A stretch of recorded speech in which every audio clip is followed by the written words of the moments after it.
আজকে আমরা একটা টিম আমাদের এক্সএমপি আমাদের ত্রিপুরার ইনচার্জ ডাক্তার অজয় কুমারজি এবং আব্দুল খাইলেদ এবং আরেকজন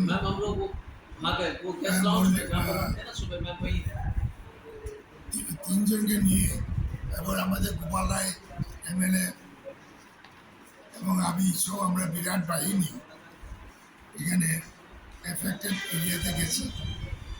নিয়ারচন্দ্রনগর বাজারে কালকে বেশ কিছু দোকান অগ্নিদগ্ধ হয়েছে,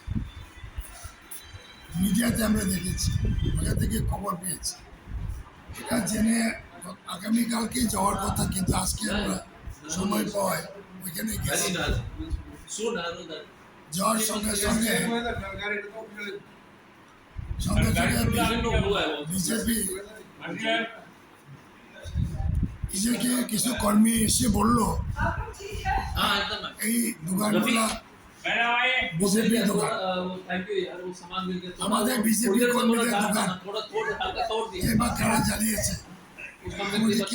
জানি না। এটা হলো কংগ্রেসের দোকান। এটা দেখতে গেছি, বিজেপি লোকগুলো এসে বলছে এই দোকানদার আমরা বিজেপি করি। এটা আমরা জম্মু করে ইনফরমেশন পাইছি। এরপরে কিছুক্ষণ পরে হাল্লাচেলা করছে, বেশি না 20-25টা ছিল। আমাদের সঙ্গে 3 গাড়ি এসকর্ট ছিল, তারা কোনো ভূমিকাই নিচ্ছে না। এবং টিএসআর একটা হাবিলদারকে আমি জিজ্ঞেস করলাম, আর তোমরা কী করলে? কয় অর্ডার নাই। আমি এসপি বিজয় দেব বর্মাকে এক্ষুনি জানাইছি যে তারা তাহলে অর্ডার নাইলে ওদেরকে নিয়ে রাখবে। আমরা কি অর্ডার?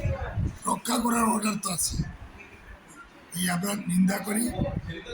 এমপি টিম শহরেও এরকম হামলা হুজুতে, এটা গণতন্ত্র কোথায় বা আইন শৃঙ্খলা কোথায়?